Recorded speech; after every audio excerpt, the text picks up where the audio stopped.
Salut et bienvenue dans cette nouvelle vidéo. Nous allons voir comment créer un système de drag and drop en React.js. Qu'est-ce que ça va donner? On va faire quelque chose comme ça. Donc si vous connaissez Trello, c'est un petit peu le même principe. Bon, bien sûr, il n'y a pas de base de données, on va faire vraiment l'exemple. Donc le principe, c'est de pouvoir glisser des éléments comme ceci.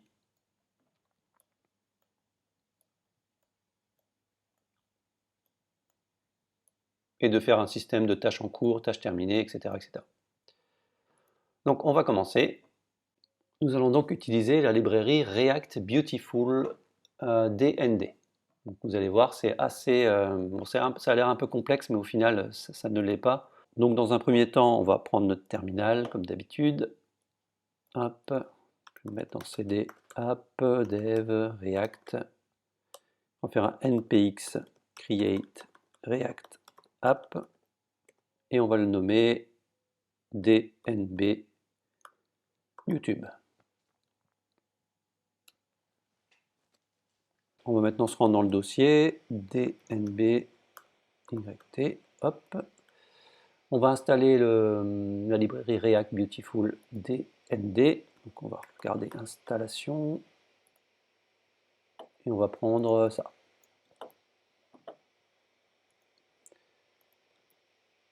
Et on clique sur Entrée. Donc on est bon, on va faire un code point. On va ouvrir Visual. Moi je vais le mettre comme ça. Ça on va l'enlever. Alors on se met dans SRC. On va faire un tout petit ménage comme d'habitude, très rapide.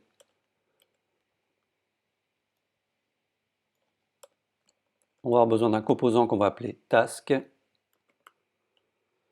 Une colonne qui va être les différentes colonnes de nos tâches à faire, et les tasks au singulier, donc chaque tâche, comme ceci. Donc on va créer nos composants, on se met là, on crée un dossier component, à l'intérieur on va avoir task.js, on va avoir colonne.js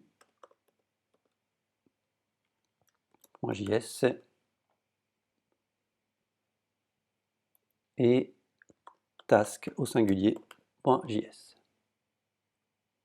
Donc là on va faire rfce, task, pareil ici, rfce pour aller plus vite, colonne, et ici pareil, rfce, task. Et ici, on va l'appeler l'élément central qui va réunir la colonne et les tasks, donc le task au pluriel. On va faire un import.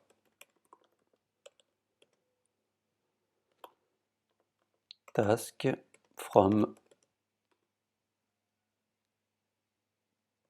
.component.task.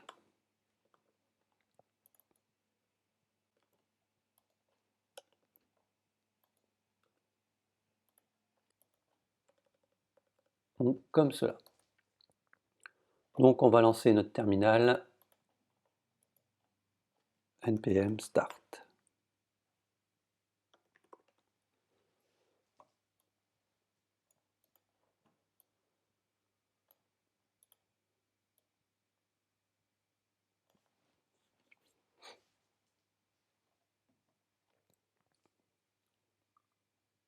On a bien notre task qui est ici.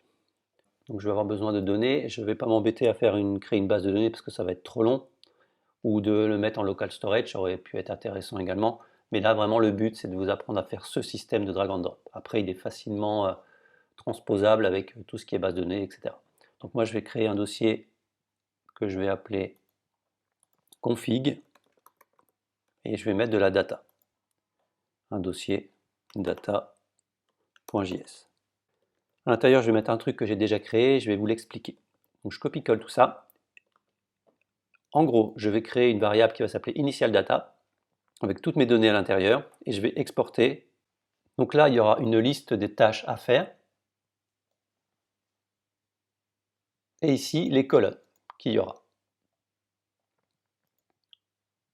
Donc, par défaut, j'en ai mis 3, mais on va se concentrer sur une pour l'instant. On va faire le système pour une seule colonne. Et ici, dans chaque task, j'ai donné un identifiant par élément. Ce qui veut dire que là, dans les task ID, je vais récupérer les identifiants de chaque élément, et donc ça fera partie de la colonne 1. La task 1 aura tout ça à l'intérieur, task 2, task 3 et task 4. Colonne 2 et 3 n'ont rien pour l'instant.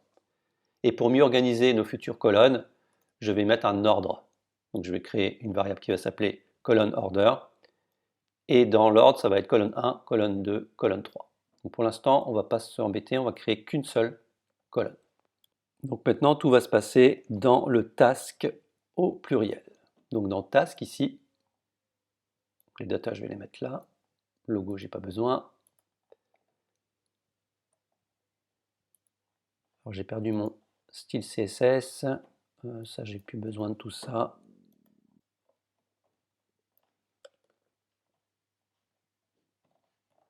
Et ici, je vais faire un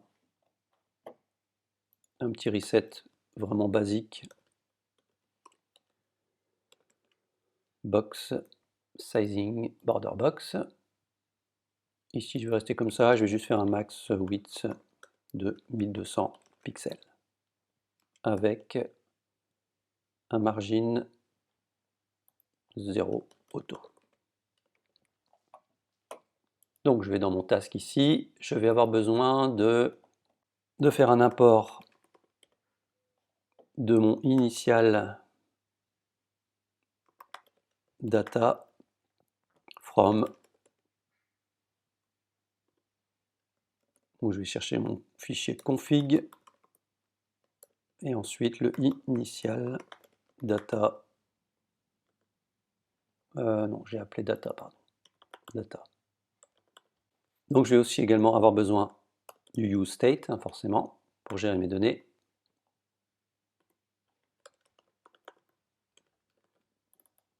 Et ici, je vais faire un const data set data pour pouvoir manipuler mes données. Et ça sera un useState de mon tableau de données. Ici, comme ceci. Là, si je fais un petit console.log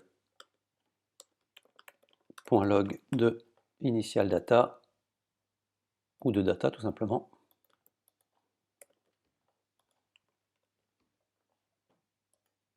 j'ai bien un objet qui contient mes data. Donc ici, je vais lui donner peut-être une petite classe name que je vais appeler. On ne va pas s'embêter, on va faire tout notre style dans le app.js pour aller plus vite. Task, comme ceci. Et ici, on va pouvoir passer notre composant columns. On lui passera une key.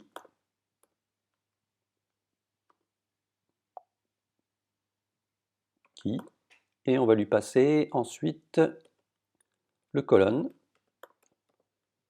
On ne met rien du tout pour l'instant. Et on va lui passer, bien entendu, les tâches associées à cette colonne.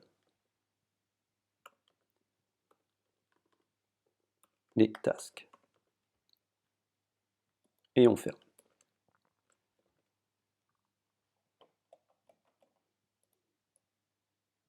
Du coup, on va faire un import de colonne from colonne. Et on voit qu'on a colonne ici. Pourquoi? Parce que c'est affiché colonne ici. Ok, donc nous, on va devoir mapper. Donc on va lister toutes les datas, mais par rapport aux colonnes order, pour pouvoir lister nos différentes colonnes qu'on va avoir, tâches à faire, tâches effectuées, etc. etc. Pour l'instant, on n'en a qu'une, on va les rajouter au fur et à mesure. Donc ça va être colonne order, .map. Ici, on aura par exemple, qu'on va le nommer colonne ID, comme ceci. Hop. On aura une constante qu'on va appeler colonne, tout simplement, et on va choper les datas par rapport à la colonne qu'on va sélectionner. On va choper la data de colonne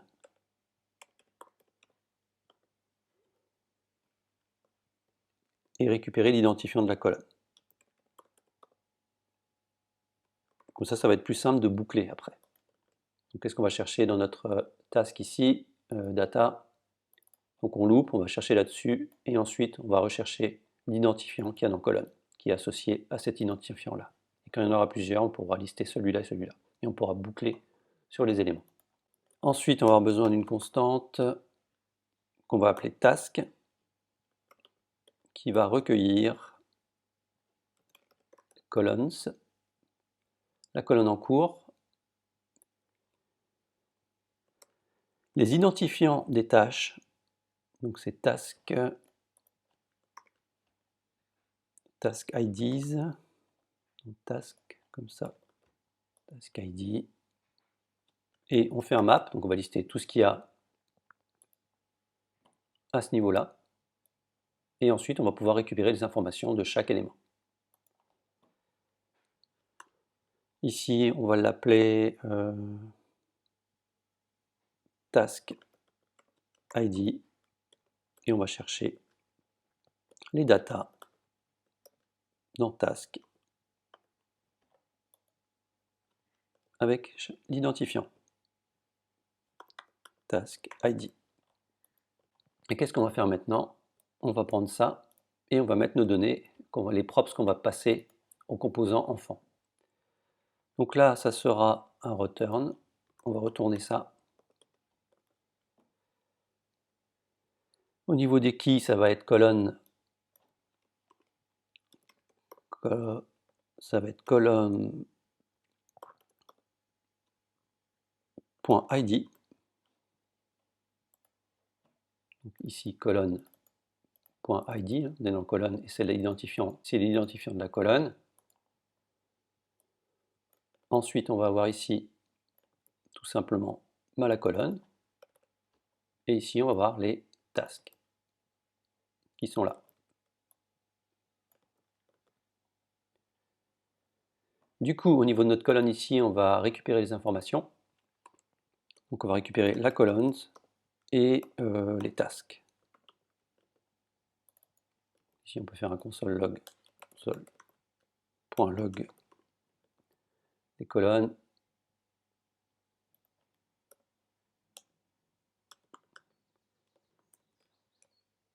Et un console.log de task. Ce qui fait que là, on voit qu'on a bien les colonnes qu'on récupère et ici, les tâches. Donc là, on est plutôt pas mal. Donc lui, on va l'appeler class name task colonne. On va lui mettre un petit h2. On va l'appeler class name. Non, il n'y aura pas spécialement de class name pour ça. On va récupérer le colonne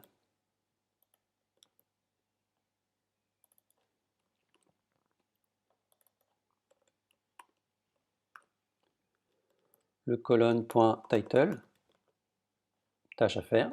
Donc c'est bien ce qu'on a ici, tâche à faire, le title de la première colonne.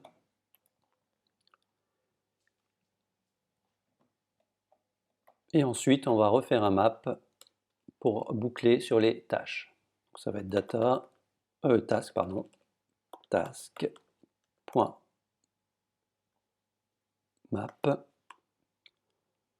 On aura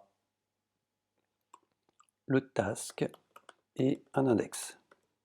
Pourquoi un index? Parce qu'on va en avoir besoin plus tard. Hop, et voilà. Alors là, je ne vais pas avoir besoin de ça, mais plutôt de parenthèses comme ceci. Et là, on va chercher le composant task.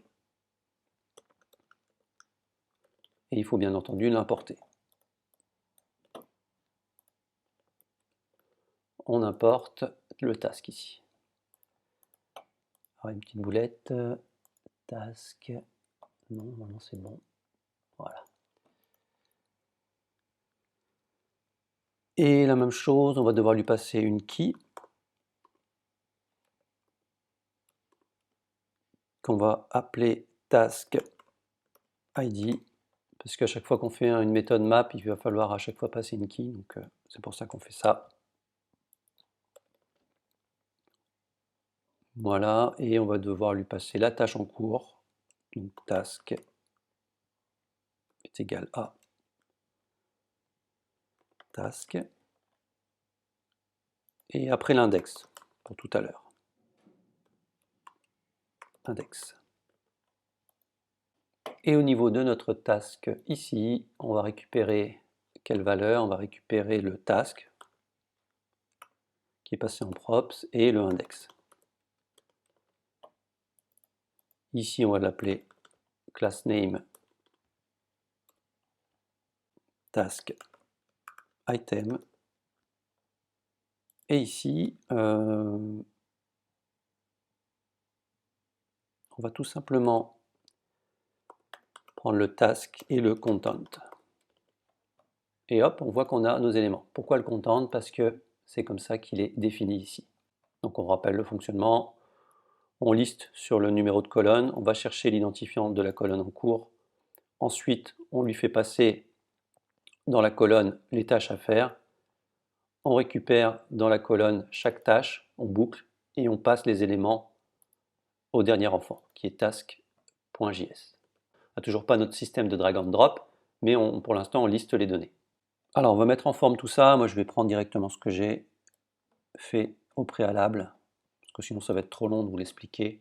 C'est juste du CSS, hein, pour voir quelque chose d'un petit peu plus sexy. J'ai fait un petit truc comme ça. Ok, donc maintenant on va s'attaquer au système de drag and drop. Il va falloir qu'on aille ici dans le task, le parent, et on va importer. On voit qu'au niveau de la documentation, on voit qu'ici on a quelque chose. Use package. Hop, on prend tout ça. Donc, je vous mettrai le lien dans la description, bien entendu. Et je vais mettre ça là.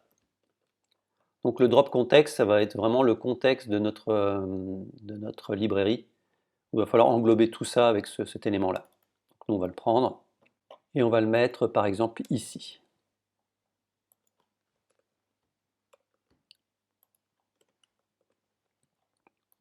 Voilà. Et on est dans le data ici, on le met là. Voilà, comme ceci. Donc là, bien entendu, il ne se passe rien, hein, on ne voit pas de différence.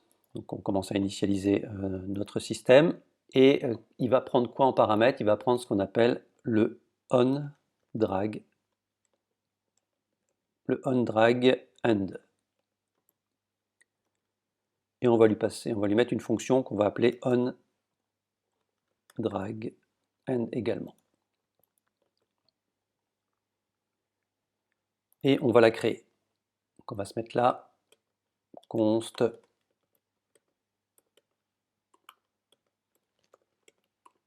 une fonction fléchée, on va faire un console.log de Toto. Donc on va enlever nos consoles un petit peu partout parce qu'on n'en a plus besoin.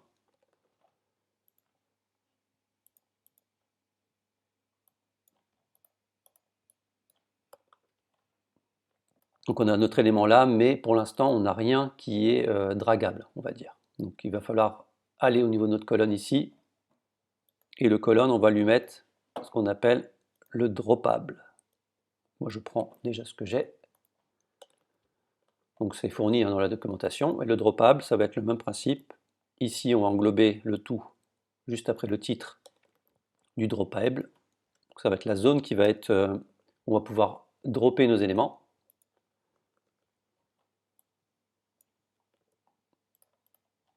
Donc la colonne où on ne va pas devoir dépasser pour mettre nos éléments à l'intérieur. Et là, en fait, on doit lui passer ce qu'on appelle le droppable ID, un identifiant unique qui va être tout simplement le colonne ID. Donc, on va avoir besoin de ce qu'on appelle un provider. Le provider va s'écrire comme ça, provider. Donc ça, c'est la librairie hein, qui nous impose ça. Et à l'intérieur, on va avoir nos éléments. Donc ça va rajouter une div. On va mettre une div. comme ceci, et à l'intérieur, on va avoir le provider, comme ceci, et le droppable, donc là je ne l'invente pas, hein, c'est dans la documentation, droppable props, comme ceci. Ensuite, on va lui donner une référence.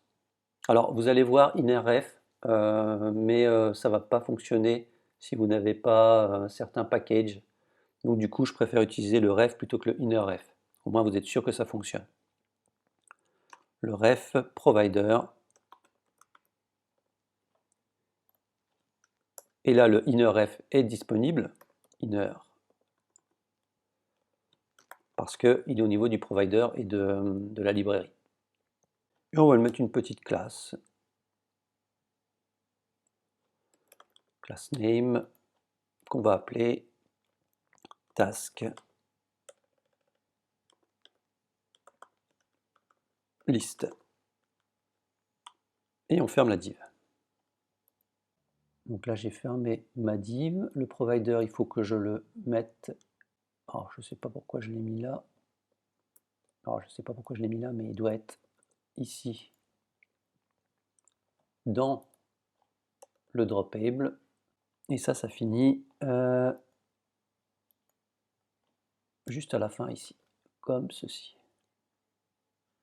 Alors que je ne dise pas de bêtises, et il faut que je me finisse ma div là. Voilà. Donc je récapitule un petit peu. Le droppable a besoin d'un provider. Ici, on va lui donner des props qu'il va devoir manipuler. Le référentiel, la référence, on lui met une petite class name, et ici, on liste nos éléments. Donc on voit qu'ici, on a créé une structure. Bon, bien sûr, c'est toujours pas encore dragable parce qu'on a besoin, qu'est-ce qui va être bougeable? C'est ce qu'il va avoir dans task ici. Donc là, c'est droppable. Donc je vais peut-être appeler dragable tout à l'heure, mais c'est droppable. Et ici, ça va être dragable. Comme ceci. Donc on va englober ça. On va prendre le dragable ici. Donc là, c'est pareil, je ne l'invente pas, c'est dans la documentation. Ça va être comme ceci. Voilà. À l'intérieur, on va avoir à peu près la même chose. Alors, c'est pas droppable ID, mais vous l'aurez compris, ça va être dragable. Dragable ID avec 2G. Ça va être le task ID, parce qu'on a besoin d'un identifiant et ensuite on va avoir besoin de l'index, du fameux index que j'ai pris tout à l'heure. On a besoin d'un index référence. Du coup ici on va également avoir besoin d'un provider. Donc ça va être provider.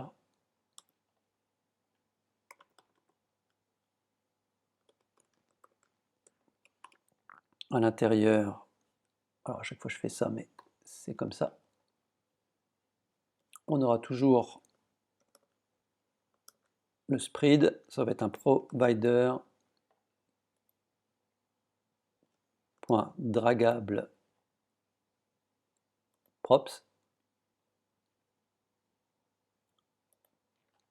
et un provider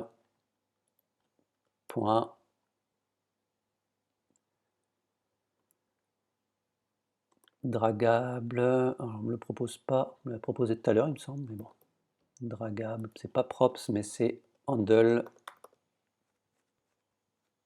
drag handle props. Alors, il me semble que c'est ça, drag handle props. Ok. On lui passe la référence.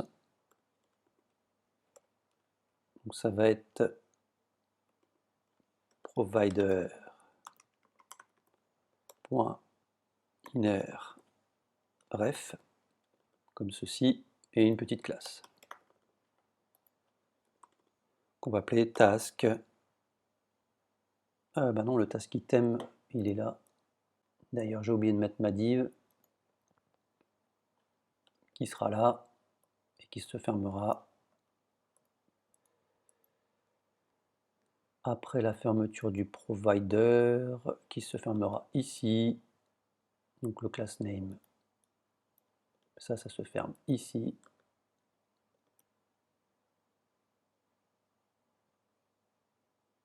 Et ça se met dans la div. Donc j'espère que je ne vous perds pas trop. Voilà. Alors j'enlève bien sûr le div ici, et normalement c'est OK. Donc maintenant, on voit qu'on a notre petite main ici, on voit qu'on peut bouger les éléments. Mais il ne les mémorise pas, c'est-à-dire qu'on peut les bouger, mais on n'a pas fait en sorte de mémoriser le changement. Donc au niveau ici de notre task, on a terminé. De notre colonne, logiquement, on a également terminé. Et on va maintenant s'occuper ici des éléments. Donc on peut constater que maintenant qu'on voit que notre toto, il s'affiche bien. Pourquoi? Parce qu'on peut bouger les éléments. Le on drag on qui est effectif. Donc on va pouvoir s'amuser avec ça. Alors ici, on va lui passer un événement qu'on va appeler result, par exemple. On va faire de la déstructuration, on va faire une constante.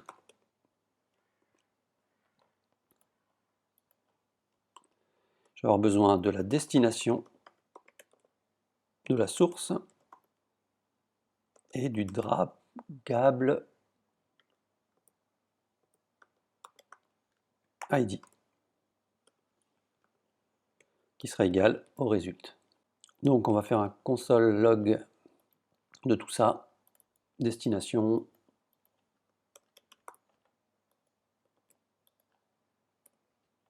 et on va faire la même chose pour bien vous expliquer un petit peu la chose.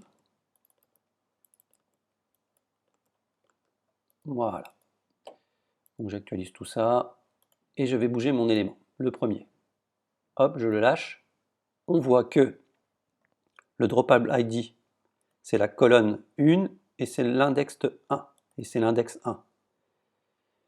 Ici, donc là c'est la destination. On voit que je fais ça, si je le mets là tout en bas, ça va être cet élément-là que je bouge et je le mets en position 3.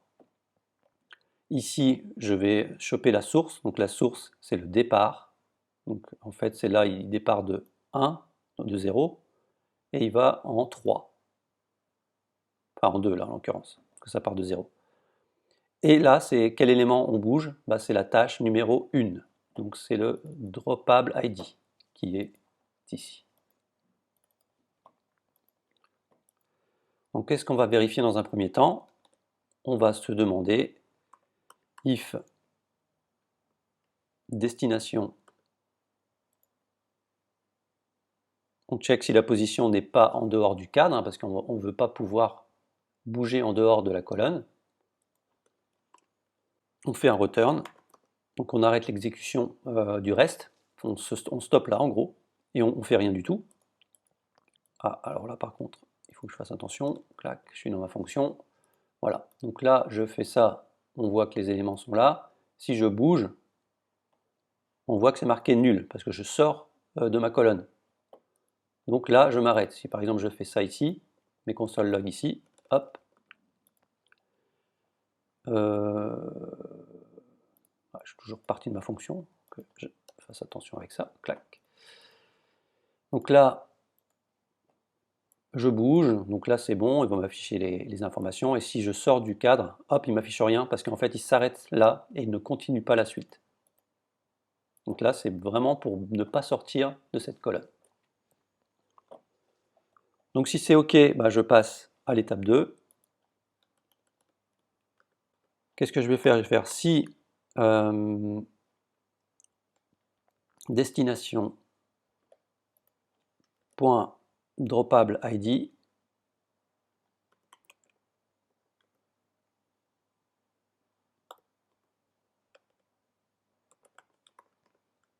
est égal à la source, Donc la même chose.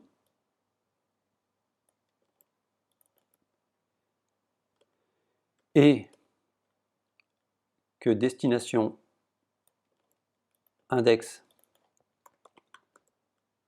est égal à la source index.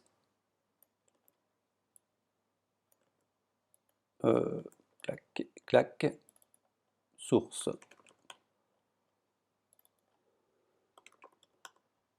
index. Ah ben, je stoppe également l'exécution du script. Je m'arrête là, comme ceci, voilà.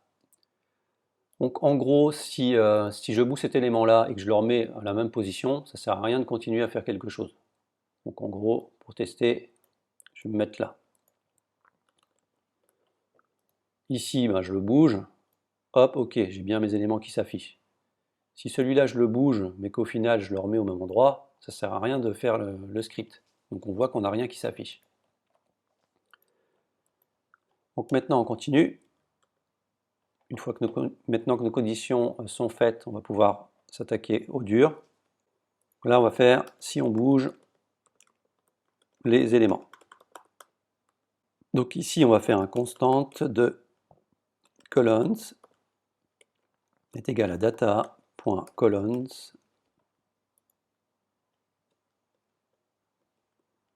et là on va mettre source droppable ID.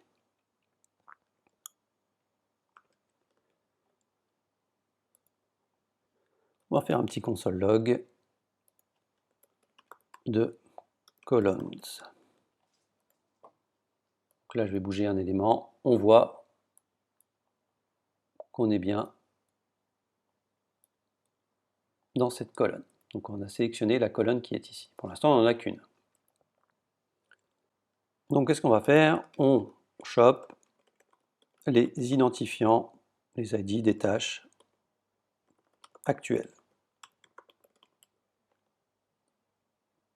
Donc on va faire un const new task IDs est égal à un array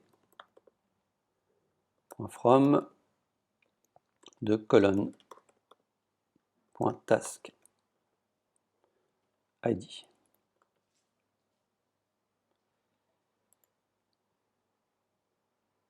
Maintenant, on remplace les places, enfin les places, dans l'arrêt. Donc on va faire un new task ID splice. Donc en JavaScript, on va prendre la source .index 1.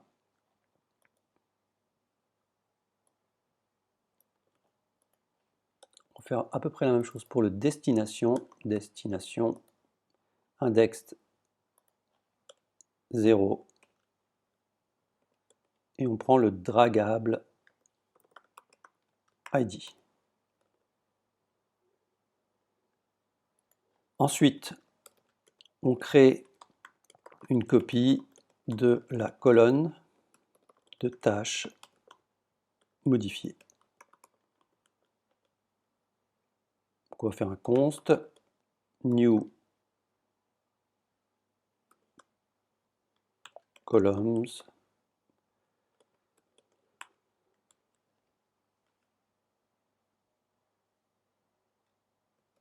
on va faire un columns,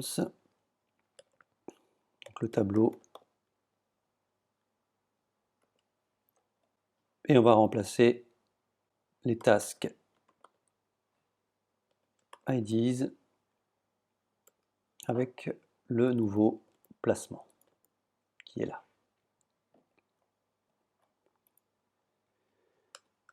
Et on met à jour le state.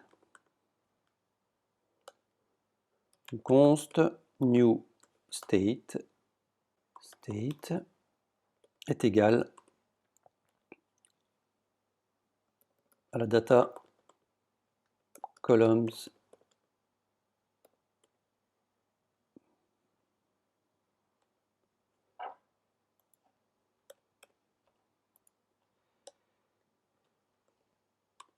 new columns.id, ça sera le new columns, tout simplement. Clac. Et maintenant, on fait un set data de new state.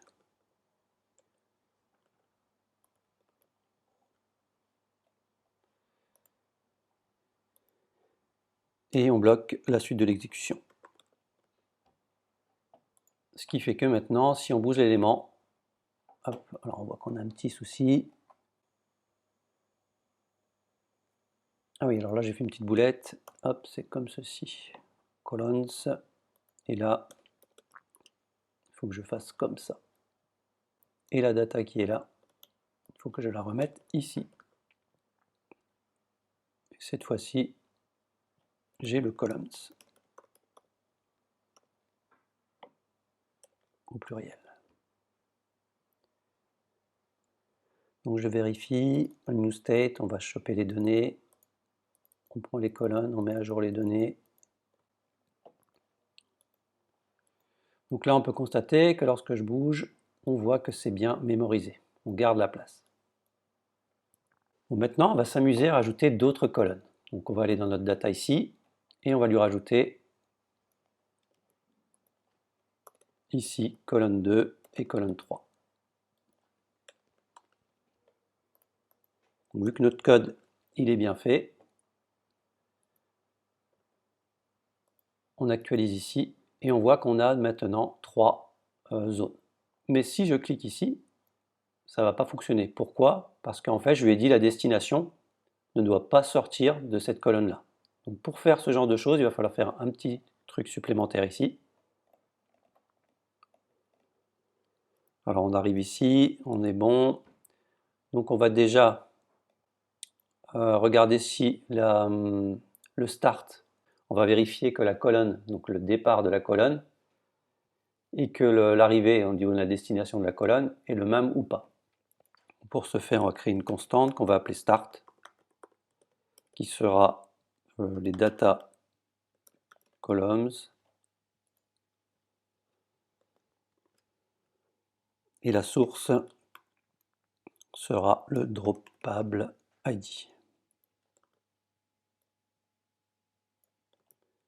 Et le finish, la destination finale, finish, destination. Donc en gros maintenant on va faire si le start c'est la même colonne est égal à finish,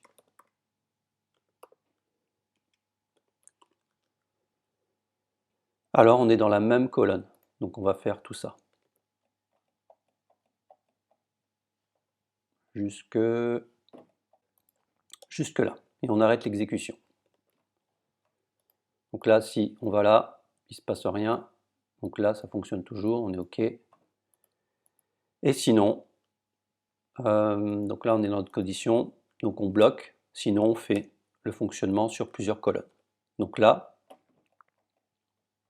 on va recréer une constante qu'on va appeler start task IDs est égal à, un petit peu la même chose qu'on a au-dessus, est égal à l'arrêt qu'on a là, sauf que là, ça sera le start. Donc on va choper tous les identifiants de la première colonne. Alors je fais un copier-coller pour aller plus vite et je vous l'explique. Ensuite, on fait notre tableau, on fait notre splice pour remplacer. On crée une variable newStart et on met à jour le tableau. Et ensuite, on fait à peu près la même chose.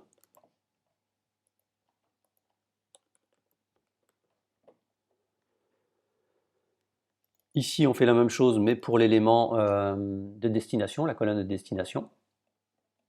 Et ensuite, on met à jour le tout. Ce qui fait que maintenant, si j'actualise, on va pouvoir mettre nos éléments dans d'autres colonnes.